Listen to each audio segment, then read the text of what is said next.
Hello, you wonderful people, and welcome to another episode of Super-Fanta-Fi. This being a show where I talk about TV shows of the supernatural, fantasy, and or science fictional genre. For today's episode, I'm going to talk about the latest episode of The Magicians. A lot of really interesting things went down in this episode, so let's break it down. Obviously, after quote-unquote killing the Dark King last episode, everybody's on the run. You have Finn and Margot together, and it's like, because Finn was even asking, like, oh, Margot, what's up with your eye? She's like, I left it with Josh. And it's like, why would you do that? Because she's like, I'm worried. I wanted to keep an eye on him. And she's like, oh, I get your eye on him and everything. And Margot's like, shut the fuck up, Finn. But the fact of the matter is they ended up escaping. Sethly, Julia, and Elliot didn't, just because Julia was running a little slow. She's running for two, so. But they find out the Dark King is still alive. Everyone does. So that leads to an interesting situation of, I like the dual sides of that storyline because obviously it's all connected. But interestingly enough, obviously, like, you have Finn and Margot running into none other than Plover, which we haven't seen him since the Poison Room last season. But the fact of the matter is he's kind of tongue twisted and you can't really get any words out of him. It's like, because like he's got some insects from fillery inside of him that basically scramble his brains. And we get Gordy back. I was like, hey, which I'm surprised. I was because when he was introduced in season 4, I was like, that's going to come back in some shape or form. But lo and behold, here he is, helping with this situation. I love that the fact is he wants one of these bugs so he can study, because like at VetCon they always shame him and he's like, oh, I want to get respect, which is like, it's sad that you're literally doing all this for respect. But the fact of the matter is there's like thousands of bugs inside of him. So they're going to have to probably go at it slowly to kind of figure out, because whatever it is that he has to say is about fillery, in particular about the Dark King. But I love that it's like, Margot kept being like, he's possessed? And he's like, no, they're bugs and the bugs are possessing him. It didn't click in my head of like what Margot was doing. And then she pulls out the axe. I was like, right. The axe deals with possessions, and stabbed him. And then it's like, oh, he's still alive. And, it's like, I love Gordon being like, oh my God, what are you doing? He's bleeding. Someone call a doctor. And they kind of look at him. He's like, oh, yeah, right. And he kind of gets to work. Which I think I just assumed he'd be okay anyway, just because Martin put like enchantments on him to kind of keep him from aging and stuff like that. But the whole point was to also make it so he couldn't die. But I guess if he suffers a fatal enough wound, he'll naturally die. Or maybe it's just, he'll just perpetually stay open. Maybe it's one of those type of situations. But regardless, Gordy does a good job kind of patching him up. And he's just like, yeah, finally going to get respect at his.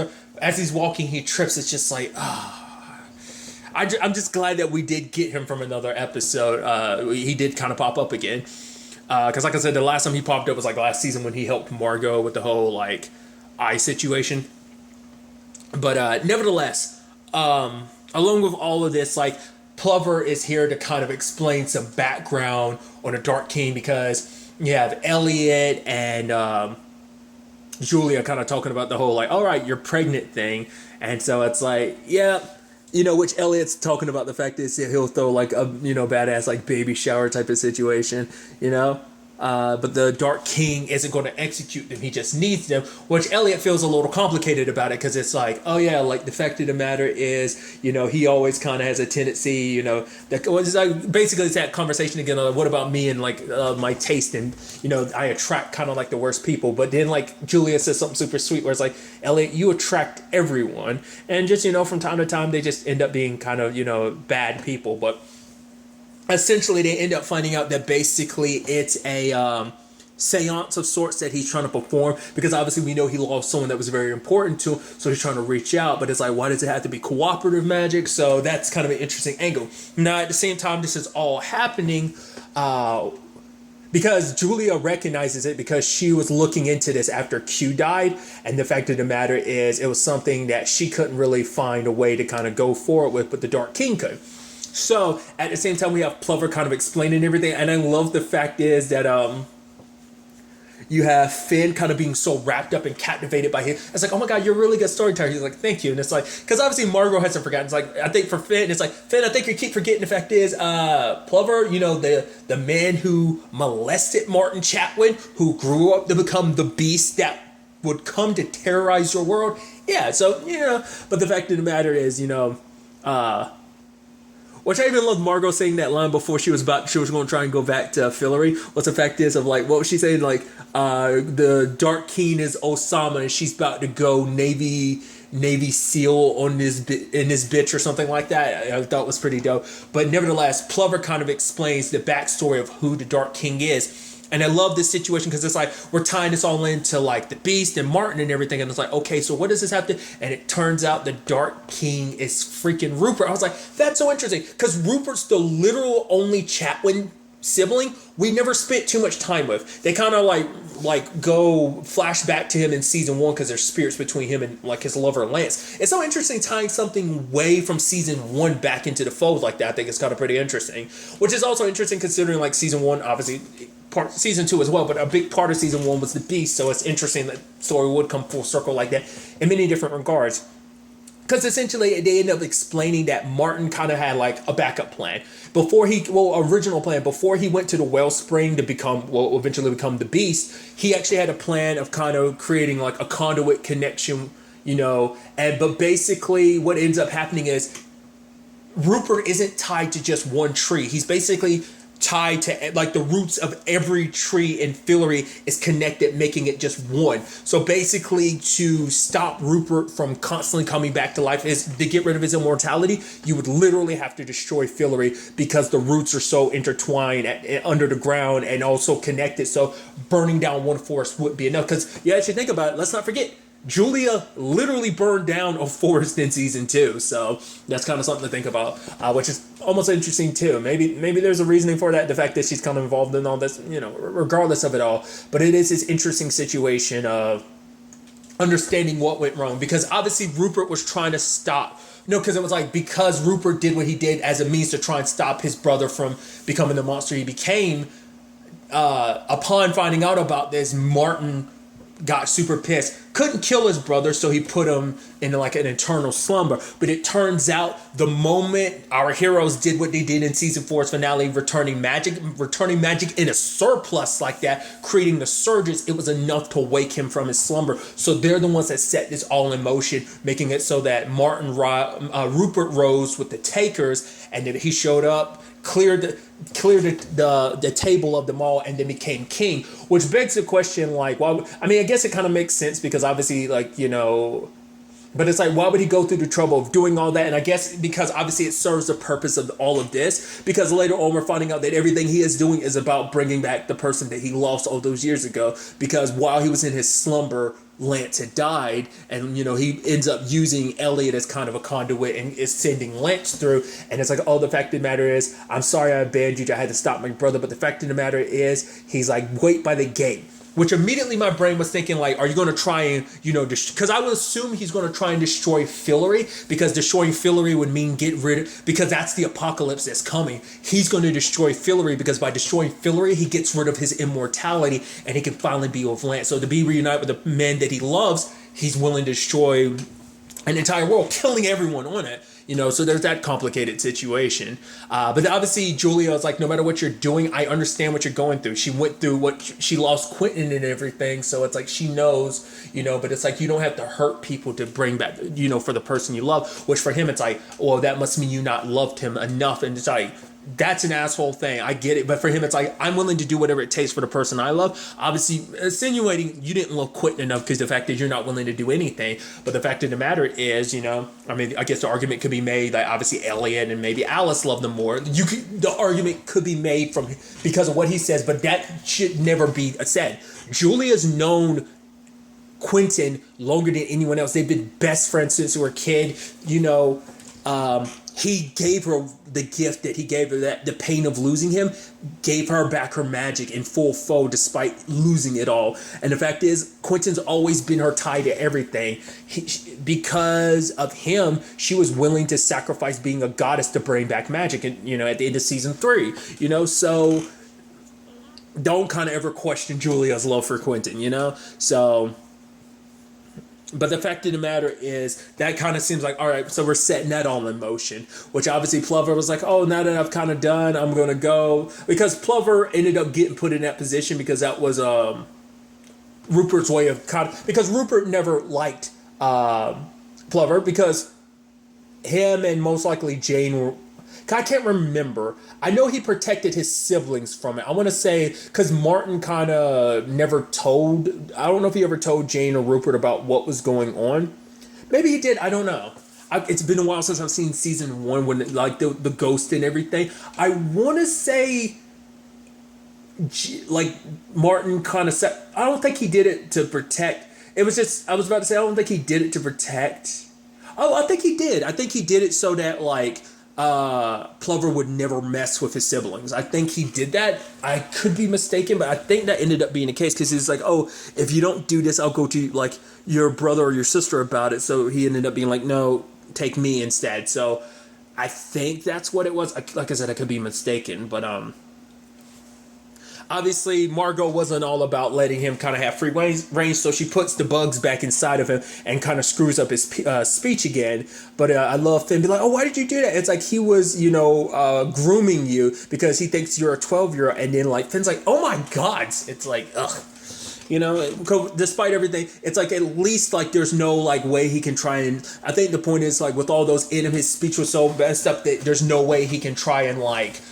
join the world and try and write again and seduce other kids and like not have a repeat of history. It's like, well, he's going to be living for a very long time, but might as well make it be a position of like, you can't do any terrible things in the condition that you are in now. So now while all that's happening, like I said, that's my thoughts about this whole Rupert situation. We'll end up having to wait to see whether that ends up being the case or not, or what else it is that, because obviously you can tell Rupert does care about Elliot and made him care about somebody, because obviously he's been holding on to Lance for obviously more than 300 years. But then once again, it's like, why be on the throne? Why wait all this time? It must be a thing of like, he must be building up power, or maybe he's waiting for the right circumstances and stuff to kind of align, because like, with the right things in play, he can probably gather enough magic necessary to do what he needs to do. I don't know. Or maybe it's a situation of being on a throne makes that necessary. I don't know.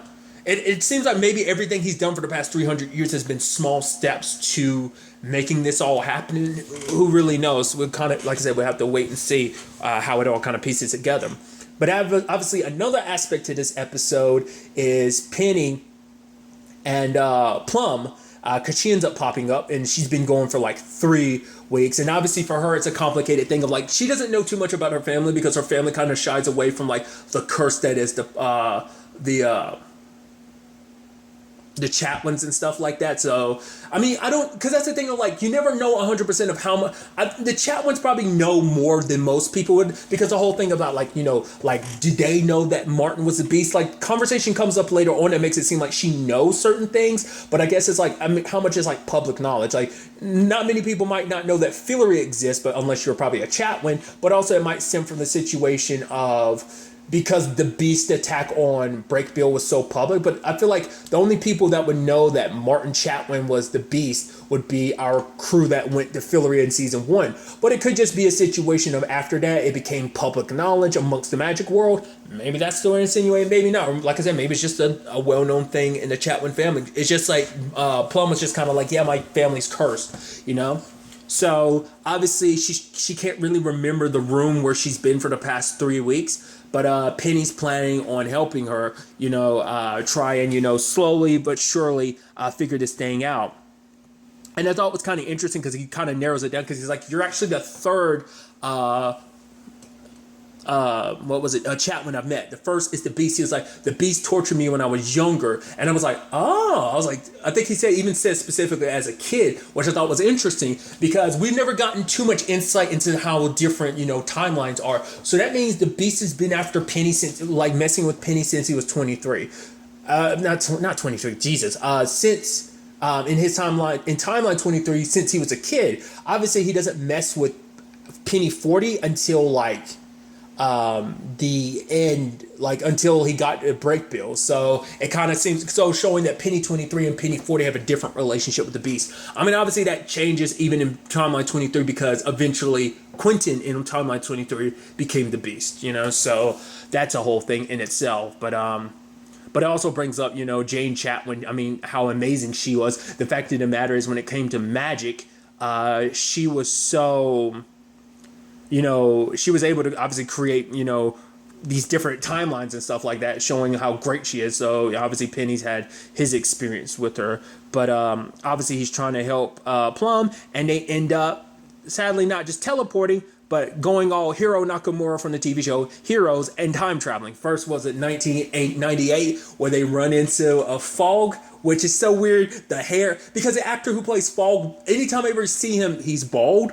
So I don't, seeing him with a head of hair and a mustache, it's weird. And he's like, oh, it's these masks, like future stuff. He's like, no, we're doing this so that we can protect our identities. Don't want to cause any paradoxes. He's like, actually, that's smart. Actually, it's stupid, because don't you think I'd recognize your voices? They're like, well, we figured you'd be too drunk to remember. And he's like, and Penny's like, well, it's the afternoon. It's like, right, this is Dean Fogg before he became sadly the alcoholic that he has become. So that's a whole, complicated, situation in itself. So I thought that was kind of, fascinating. But I also love the fact of the matter is, like, sadly, Fogg doesn't know about what his future holds. Like, this is Fogg back before shit, before multiple timelines, which, once again, he remembers all of them, which would make anyone want to drink. But also the fact of the matter is, it seemed like he was more collected, and he was just like, they're like, oh yeah, you figuring this stuff out? Maybe he's like, oh, maybe I could take this and, use it as a dissertation. It's like, yeah, maybe you get a promotion. He's like, oh, me as dean? No, I'd have to kind of pay off a lot of husbands' wives, basically, I guess, to get them to keep quiet about the fact is that he banged them, or whatever. And then Penny's like, ha ha ha ha ha. And so they try teleporting again, but they end up further back in time, and it's just like, oh, and it's like, you could tell it's like, oh, super racist. The moment that happened, my mind went like, wait, wouldn't Hyman be around here? Lo and behold, that's who Penny turns to, because I love him being like, yeah, it's like, I think it was like, we gotta, we gotta be careful, or we're gonna be stuck playing, like, we're playing this, the help around these casually racist white people. But then, like, Penny hears about the ghost and everything, the pervert ghost, and it's like, oh, I know, yeah, I was like, yeah, Hyman, which I didn't correlate this, I didn't piece it together, and I feel like such an idiot. Petey in Watchmen, that's Hyman. I didn't correlate that till now I'm seeing Hyman again. I was like, right, I didn't realize that was the same actor, because I kept looking at Petey being like, I've seen him and stuff, I just couldn't remember what, and I think it was probably this, along with other stuff, but regardless, tangents and all that. But I love the fact is, they're kind of, when it's all said and done, they go to Hyman, and and they love that Plum is like, so you're telling me that this guy spies on people by going into the astral plane, and then he kind of gets stuck there, and it's like, yeah. It's like, why we're going to this guy for help? It's like, well, he's actually becomes a good guy in 100 years. And I love immediately out of Hyman's mouth, it's like, no. The Othello performance will be a lot more authentic when I wear blackface. I'm like, Jesus Christ. And he's like, oh, see, he's got some work to do. So it's like, hey, I love the whole thing of like, oh, you're from here. And it's like, yeah, she's from, he's like, the dark country. She's like, God help me. I'm like, oh, it's like, once again, it doesn't make it any better, but it's like, it was the times, but it's still, let's not forget, even when Penny met with Hyman present day, it was like, oh, there was some racism there anyway. But the fact of the matter is, they're threatening him, and it's like, if you don't help us, we're going to expose you to be the pervert ghost. So they're trying to figure out this whole time travel situation, but apparently it's like, basically every time they touch, because of like, she's a newbie traveler, because newbie travelers can't picture their destination in mind. So when it comes to that, they have to basically use something specific to hold on to, and that because she was focusing on that, it ended up teleporting them through time rather than from rather more through time rather than space type of situation. But I also love the fact is that Hyman gets busted anyway, because apparently someone overheard him and everything. And he's like, someone listening, or what was, I forgot what his exact words was, basically invading someone's privacy and just kind of, doing whatever they want to. Like, who would do that? And then Fallman's like, you would literally do that. Hence why you were literally getting expelled for that literal reason, which I love that. And he's like, did you give her permission to use irony like that? I loved it. But obviously, for Penny, it's like, we can't let him get expelled, because sadly, Hyman actually plays an important role in everything working out. Because if it wasn't for Hyman, like Penny would have never, found out of himself in the astral plane situation. He, like a lot of moving parts wouldn't have been where they are if it wasn't for Hyman. He actually helped in many different regards, kind of, because obviously he's watched long enough with the plot to be like, oh, this is happening, so that whole situation. I just thought that whole thing was just kind of interesting. I'm like, okay, so you have, I love him being like, he's like, I came here to learn, and, maybe the lesson is, and this might be crazy, but maybe the lesson is not to spy on people. But he's like, I mean, come on, but if God didn't want us to do that, why would he give me these abilities? It's like, your justification is scary, Hyman. And I love Penny kind of tricks him into, astral projection so you can hide his body and he gets stuck in astral plane. But I love it's like, oh yeah, that thing is happening. And it's like, oh, he's like, so I need you to leave Penny, I need to pack, privately, by myself. So it's like, yeah. He does it and it's like, all right, we got to hide his body. But Plum is like, no, we could put his body in stasis. It's like his body needs to die, because that's the way it originally happened. But Plum is like, we don't have to let it play out like that way. We can change things. We can make things kind of better. Because for Penny, he ends up talking. Because for her, it's like, what's the point of having these powers if we don't do anything with it?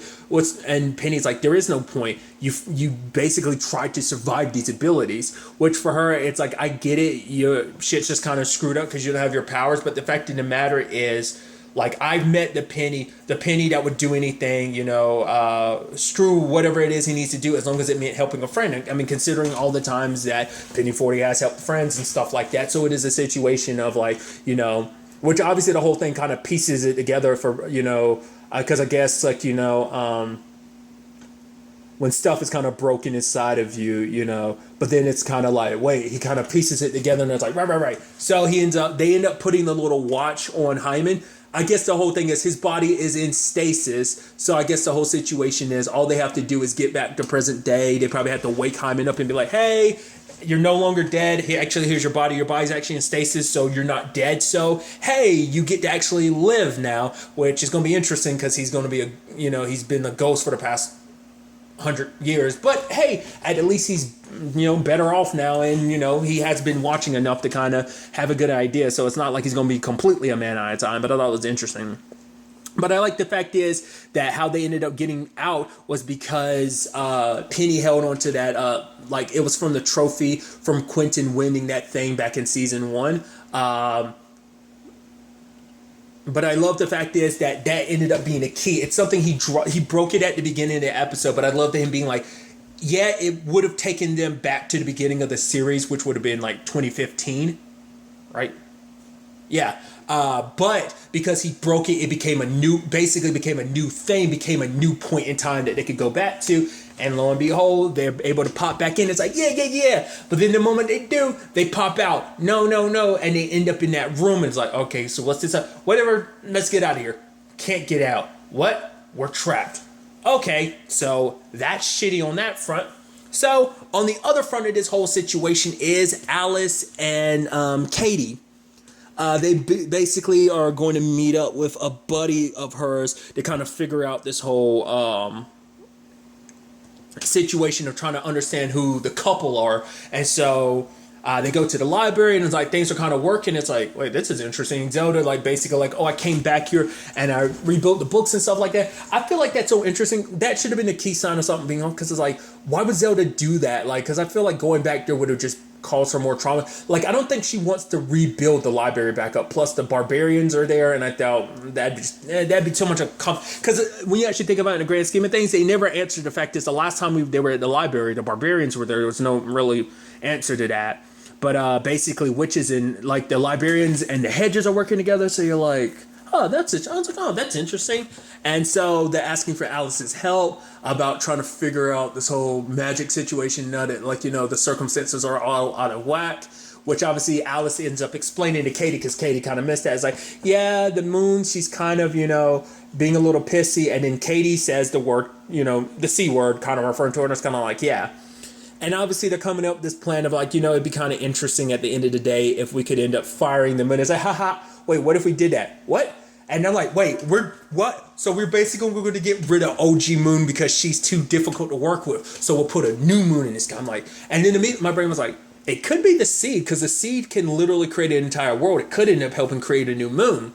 But what's interesting is they end up coming across the book, which Katie kind of like, oh, what's this language? And it's like something about a seed. And even I'm like, I was like, oh, that's interesting. And even Alice was like, no way. She ends up looking in a book and there's a missing page. She's like, basically, she's saying like it's a little too coincidental, because literally the fact is the missing page, they just happened, like this situation calls for the page that they have about the seed, and they just happen to read about this from the book that just happens to have that missing page. So it's just a little too coincidental that they have the key necessary to solve the problem that they just happen to. It's like, isn't this a little too convenient? But Katie's like, maybe because we went through so much difficult crap, it worked out for us in the end. But it turns out the whole thing was a trap.